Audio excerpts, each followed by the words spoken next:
नमस्कार दोस्तों, स्वागत है आप सभी का आज के इस वीडियो में। जैसा कि अभी कुछ दिन पहले हमने एक वीडियो बनाया था जिसमें कि हरियाणा पब्लिक सर्विस कमीशन के द्वारा लगभग 800 से भी ज़्यादा जो है मेडिकल ऑफिसर की पोस्ट की वैकेंसी आई थी।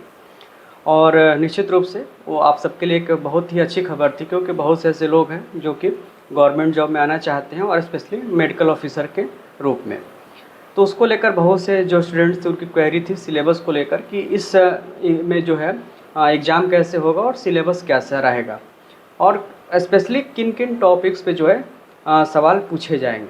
तो इन्हीं सब को लेकर जो है एचपीएससी ने ही ये उसका डिटेल सिलेबस भी रिलीज कर दिया है और इस वीडियो में हम सिलेबस पे डिटेल में चर्चा भी करने वाले हैं। तो जैसा कि हमने जो सिलेबस है 6 पन्ने का इसमें हमने देखा है, तो इसमें एक चीज़ तो देखिए बहुत क्लियर है, चूँकि ये मेडिकल ऑफिसर की पोस्ट है तो इसमें ऐसे चीज़ों का समावेश ज़्यादा किया गया है जो आपको ड्यूरिंग जॉब काम आने वाली है।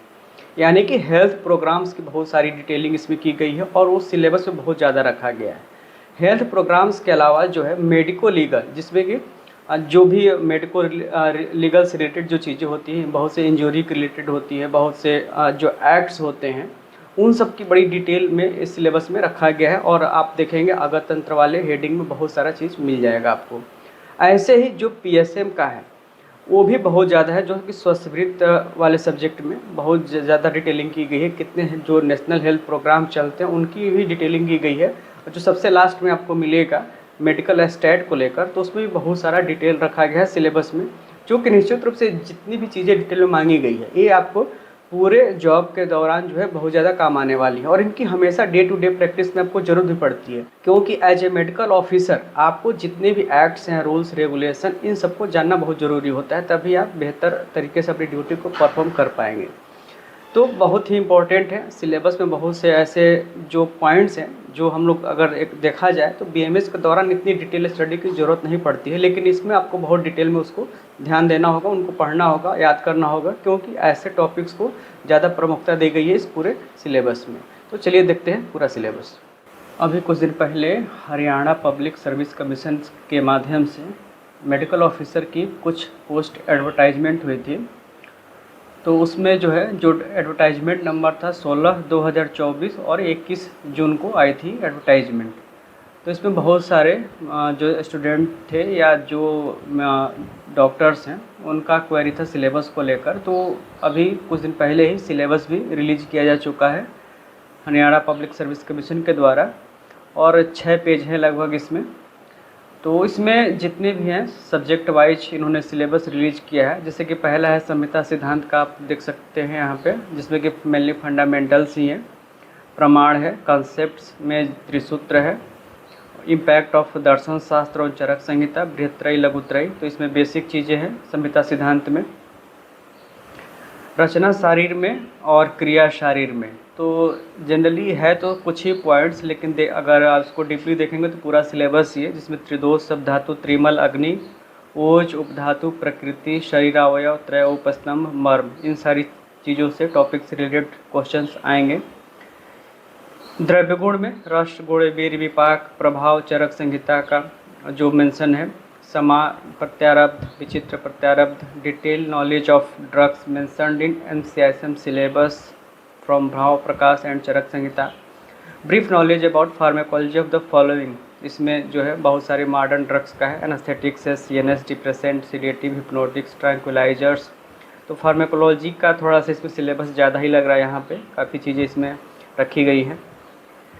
रस शास्त्र में जितने भी रस, महारस, उपरस हैं, धातु वर्ग हैं, सब सुधासिकता वर्ग, क्षार वर्ग, ये सारे सब्जेक्ट हैं, इसमें सारे टॉपिक्स हैं। इसमें जितनी कल्पना है सारंगधर संहिता की, चारक संहिता की, वो सभी हैं। स्टैंडर्डाइजेशन ऑफ आयुर्वेदिक फॉर्मुलेशंस, तो इसमें लगभग ये भी सारा चीज़ है। जो एक्स्ट्रा में है जीएमपी है वो आपसे पूछा जा सकता है, और फार्मेको विजिलेंस से पूछा जा सकता है। ये रोग निदान का सिलेबस है, जिसमें कि निदान पंचक है, टाइप्स ऑफ इम्यूनिटी है, knowledge of auto immune disease है, एक्वायर्ड इम्यूनोडिफिशियंसी सिंड्रोम है, हाइपर सेंसिटिविटी है, जो नोमेनक्लेचर्स हैं, क्लासिफिकेशन ऑफ ट्यूमर्स हैं, सभी इसमें आ सकते हैं। इसके बाद है अगतंत्र, जिसमें कि विष, उपविष, animal poisoning, mineral poisoning according to Ayurveda and modern perspectives है। बेसिक्स ऑफ मेडिकल ज्यूरीज है, तो देखा जाए तो लगभग जितनी भी अगध में जितने भी टॉपिक्स हैं लगभग सारे ही इसमें कवर किए गए हैं। बाकी के कंपैरिजन में अगध के टॉपिक्स थोड़े से ज़्यादा ही दिख रहे हैं इसमें, क्योंकि मेडिकल ऑफिसर की पोस्ट है और इसमें जो है मेडिकल लीगल बहुत सारी चीज़ें होती हैं, जैसे कि इंजरीज है, थर्मल इंजरी है, डॉरी डेथ्स है, asphyxial death, medico legal, infanticides, sexual offences, तो इसका थोड़ा सा इन्होंने ज़्यादा दिया है।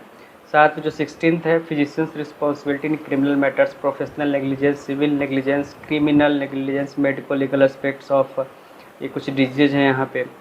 फिर pregnancy act, transplantation of human organ bill, prenatal diagnostic, काफ़ी ज़्यादा सिलेबस है इसमें अगतंत्र में। स्वस्थ वृत्त में जो है जनपद ध्वंस है, वायु, जल, भूमि, देश काल, इनकी डिटेलिंग है इसमें। और भी बहुत सारी चीज़ें हैं जो हमारा पीएसएम का जो टॉपिक है, disposal of dead body, definition of what weather and climate, disaster management, occupational health, school health services, concepts of epidemiology, communicable disease, disinfection, non communicable disease, चिकित्सालय भवन, प्राथमिक स्वास्थ्य संरक्षण यानी कि प्राइमरी हेल्थ केयर, और इसमें Alma Ata declaration, national health policy, health statistics, vital statistics, health survey, स्वास्थ्य नेशनल हेल्थ प्रोग्राम से इसमें काफ़ी चीज़ें कवर की गई हैं। इसके बाद है प्रसूति या स्त्री रोग, तो इसमें बहुत लिमिटेड टॉपिक्स इसमें ज़्यादा नहीं है, और ऐसे ही कौमार में भी लिमिटेड है इसमें। लेकिन जो नेशनल प्रोग्राम से जो चाइल्ड हेल्थ केयर से रिलेटेड हैं वो इसमें सभी पूछे जा सकते हैं, और इसके ऊपर जो स्वस्थ वृत्त में भी सारी चीज़ें कवर की गई थी। काय चिकित्सा एंड पंचकर्म में अवस्थानुसार चिकित्सा सूत्र है, प्रिंसिपल्स ऑफ पंचकर्म है, साइकोलॉजिकल डिजीज, रसायन वाजीकरण, फिजियोथेरेपी है, शल्य तंत्र एंड सलाह के तंत्र है, मेडिकल रिसर्च एंड बायोस्टैटिक्स, तो इसमें भी डिटेल है मेडिकल रिसर्च और बायोस्टैटिक्स से। ब्रीफ हिस्ट्री है, brief historical background of research in Ayurveda, etymology, definition, synonyms, जितने भी टर्म्स रिलेटेड होते हैं रिसर्च के वो सब हैं। इसके बाद जो टाइप्स ऑफ रिसर्च हैं, रिसर्च प्रोसेस हैं, सिलेक्शन, और ये थोड़ा सा इसमें भी डिटेल है, रिसर्च टूल्स हैं। और इसी में पार्ट बी में जो मेडिकल स्टैटिक्स है, तो इसमें भी देखिए इसमें काफ़ी डिटेल्ड में इसमें रखा गया है, काफ़ी ज़्यादा इससे सवाल आने की संभावना भी रहती है, क्योंकि मेडिकल ऑफिसर में इन सब चीज़ों की बहुत ज़्यादा ज़रूरत होती है। तो मेडिकल स्टेट में definition, scope, importance of medical statics, common statistical terms and notations, collection and presentation of data, measurement of central tendency, variability in measurement, introduction to probability and test of significance, parametric, non-parametric test, introduction to commonly used statistical softwares.